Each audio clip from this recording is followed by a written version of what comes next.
आपको घर जाने के पहले यहीं बैठे बैठे शत्रु भाव से मुक्ति देकर दूंगा। क्योंकि अगर तुम्हारे मन में शत्रु भाव रहेगा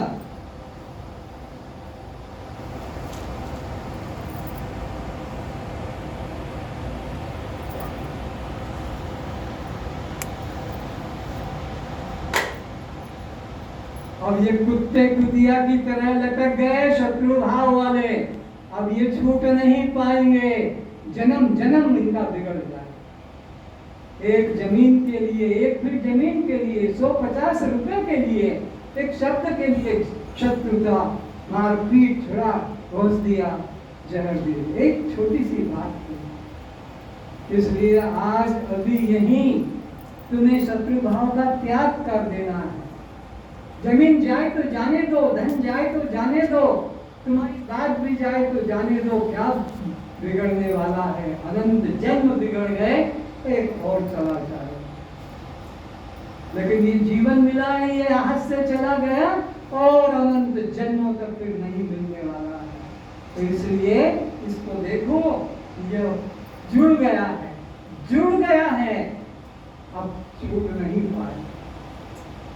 इसलिए क्या तुम चाहते हो कि शत्रु से जुड़ो, शत्रु भाव रखकर शत्रु के घर में, शत्रु के संपर्क में रहो? ये है कि भगवान के पास जाना? बोलो। तो शत्रु भाव रखकर भगवान के पास कैसे जा सकोगे? तुम्हारा खिंचाव तो उधर है।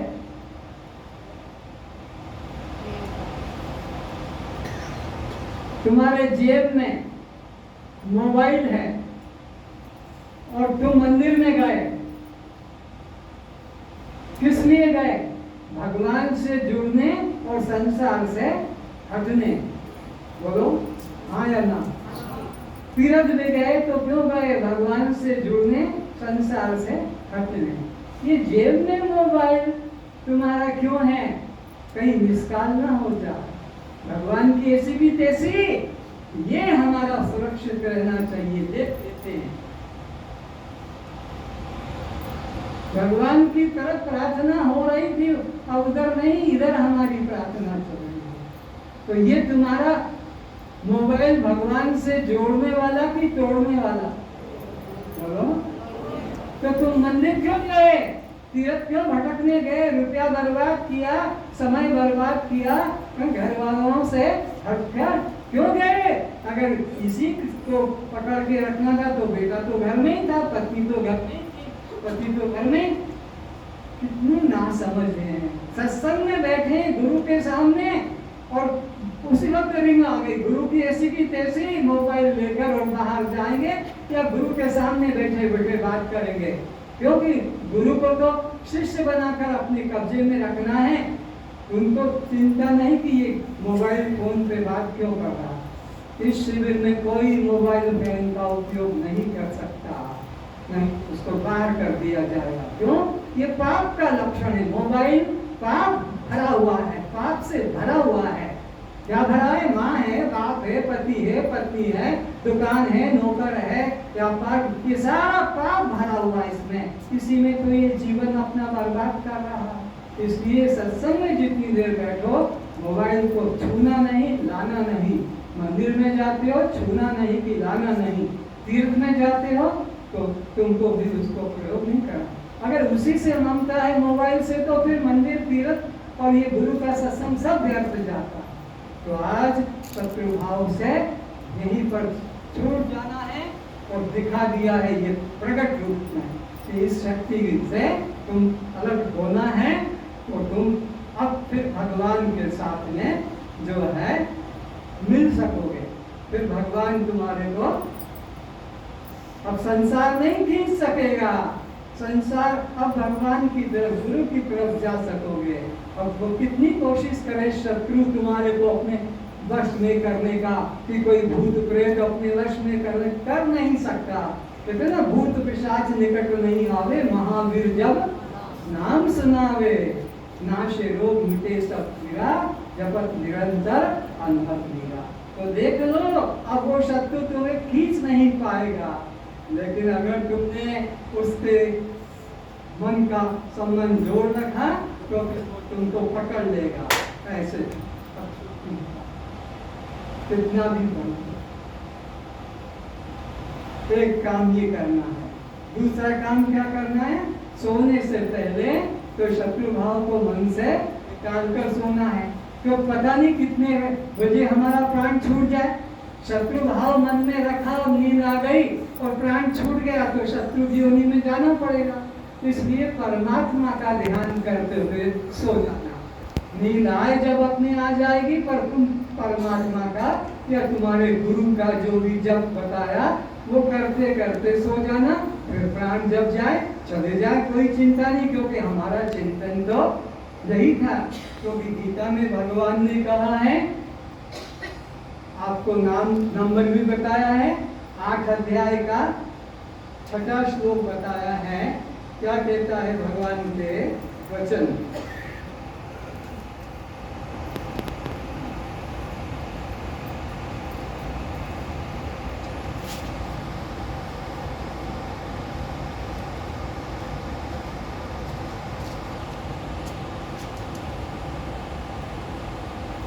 जो पुरुष, ध्यान से सुने, जो पुरुष अंत काल में भी मुझको ही स्मरण करता हुआ शरीर को त्याग कर जाता है, वह मेरे साक्षात स्वरूप को प्राप्त होता है। इसमें कुछ भी संशय नहीं। अब कहते हैं, हे कुंती पुत्र, यह मनुष्य अंत काल में जिस का भी चिंतन करते हुए प्राण छोड़ता है, उसी योनि को ये प्राप्त होता है, क्योंकि ये सदा उसी का चिंतन कर रहा था। तो यह रात्रि को सोने के समय होमवर्क दे रहा हूँ आपको। प्रवचन की बात खत्म हो गई। अब होमवर्क आप क्या करेंगे घर में? तो शत्रु भाव को अभी से निकाल दो मन से और प्रभु का स्मरण मन में जगाने लगो। और सुबह जब उठोगे तो सूर्य देवता को देखकर प्रणाम करना। ये साक्षात मूर्ति है परमात्मा की। ये तो सब मिट्टी के खिलौने मनुष्य के बनाए हुए हैं, पर ये सूर्य को तुमने, हमने, किसी ने बनाया? चाहे हिंदू हो कि मुसलमान की, सिख की, ईसाई की, जैन की, बौद्ध, सबका एक ही ये ईश्वर है जो जगत को आलोकित, जगत को प्रकाशित करता है, जिससे कि तुम्हारा जीवन चल रहा है। इनको नमस्कार करना और क्या मन में भावना, हे सूर्य देवता, जैसा तेरा प्रकाश सब पर समान है, तू कोई जाति भेद, कर्म भेद, देश का भेद नहीं कर, ऐसा मेरे मन में भी सबके प्रति एक ही परमात्मा भाव रहे। मैं भी किसी से राग द्वेष, ऊंच नीच, छोटा बड़ा ना मानूं। ऐसा प्रार्थना करना है आपके कल्याण के लिए। तो तुम्हारा कल्याण तुम्हारे हाथों में, और कहीं बाहर जाने की जरूरत नहीं है। तो ये काम आपको करना है। अब आप आज घर 8 चिंताओं से मुक्त होकर जाएंगे। 8 चिंताएं जो तुम्हारे साथ लगी है, नोट करो। आज 8 चिंता कैसे छूटेगी? 2 चिंता है शरीर के साथ, बस 2 चिंता शरीर की है, 2 चिंता प्राण की है, और 2 चिंता मन की है, और 2 चिंता जीव की है। 2 चिंता शरीर की, 2 चिंता प्राण की, 2 चिंता मन की, और 2 चिंता जीव की।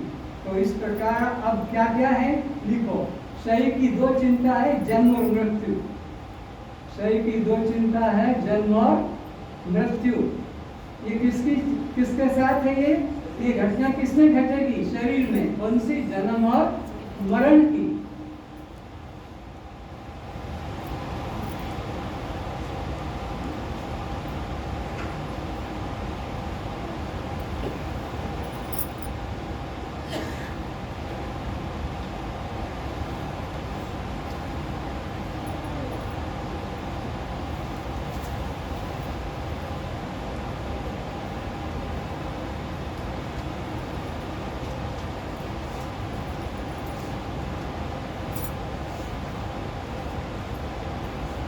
गीता 2 अध्याय का 27 श्लोक। क्या कहते हैं भगवान, सुनो, इस जन्मे हुए की मृत्यु निश्चित है। जिस मृत्यु से कांप रहे हो, डर रहे हो, मुंह पे पट्टी लगाए बैठे हो, डिस्टेंस बनाकर बैठे हो, सोचो भगवान क्या कहते हैं, इस जन्मने वाले की मृत्यु निश्चित है और मरे हुए का फिर जन्म भी निश्चित है। इसमें भी इस बिना उपाय वाले विषय में तू शोक करने योग्य नहीं है। हिरण्यकश्यपु किसके पिताजी थे? प्रहलाद जी के। भगत प्रहलाद के पिता हिरण्यकश्यपु, और उन्होंने तप किया, तपस्या की, इतनी घोर तपस्या की पृथ्वी पर किसी ने भी इतना तप नहीं किया। एक अंगूठे के ऊपर शरीर को रखा, हजार हजार साल तक बिना खाए पिए भगवान प्रकट हुए। अरे तू इतना कष्ट क्यों उठा रहा है? और इस शरीर को तो कष्ट दे रहा, शरीर में मैं हूँ, मुझे भी कष्ट दे रहा है।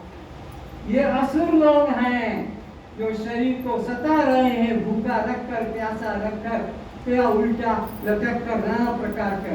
गीता अध्याय 17 श्लोक 5 और 6 में जान ले।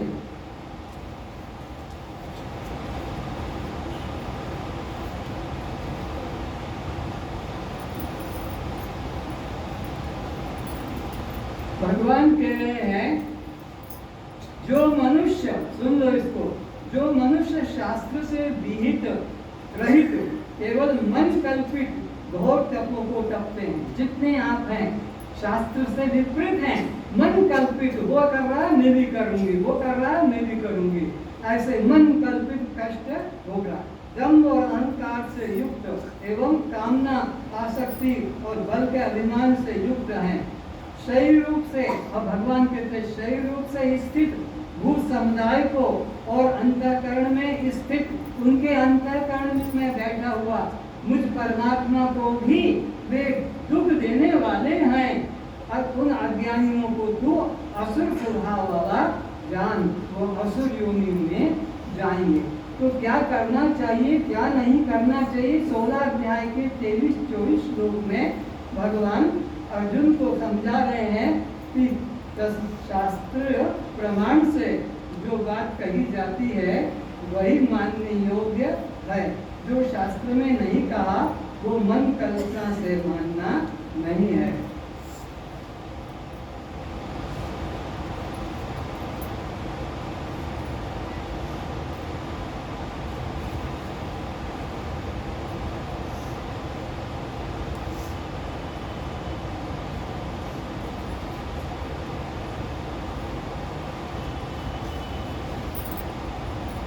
भगवान कहते हैं जो पुरुष शास्त्र विधि को त्याग करके, यानी अपने मन माना मंत्र कर लिया, मन माना कोई पुस्तक पढ़ ली, मन माना जाप कर लिया, मन माना ध्यान कर लिया, तो जो पुरुष शास्त्र विधि को त्याग कर अपनी इच्छा से मन माना आचरण करता है वह न सिद्धि को प्राप्त होता है, न परम गति को और न सुख को प्राप्त होता है। इसलिए है अर्जुन, क्या करना चाहिए क्या नहीं करना चाहिए ये किसी व्यक्ति से पूछकर मत करना, शास्त्र प्रमाण है।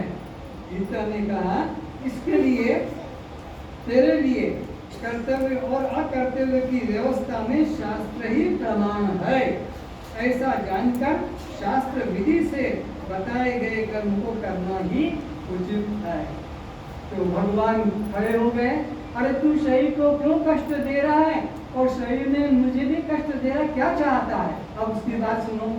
वो कहता मैं अपना अमर जीवन चाहता हूँ, उसके लिए मैं चाहता हूँ ना दिन में मरूं ना रात में मरूं। अच्छा बेबिया और तो कुछ नहीं, और भी है। क्या है? ना मैं घर में मरूं ना बाहर मरूं, जा ऐसे भी दे दी शक्ति। और कुछ नहीं, अभी बाकी है। क्या है?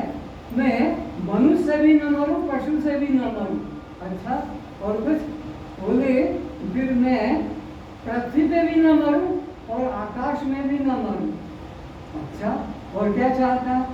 और मैं अस्त्र से भी न मरूं, शस्त्र से भी न मरूं।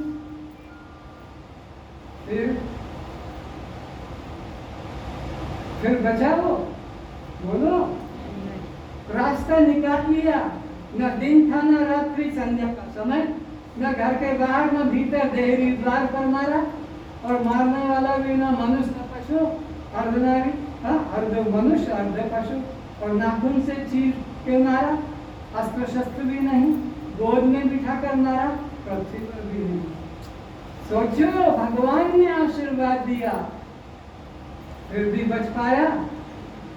उत्तर निकालो। फिर तुम अपने पर जो रात दिन डरे, कोरोना कोरोना कोरोना, अरे भगवान जैसे आशीर्वाद देने वाले उस भगत हिरण्यकश्यप को मौत ले गई खींचकर। खुद अपने राम, अपने पिता दशरथ जी को नहीं रोक पाए मृत्यु से। चीखते चीखते दशरथ जी ने प्राण छोड़े 6 बार, एक बार भी नहीं। हे राम राम राम, हे राम, हे राम बचाओ, ये मौत ले जा रही है, लेकिन राम नहीं। और तुम ये पट्टी बांध आकाश में पहुंच जाओगे मृत्यु पे, लेकिन समाज में रह रहे हो, समाज की मान्यता है तो मानना।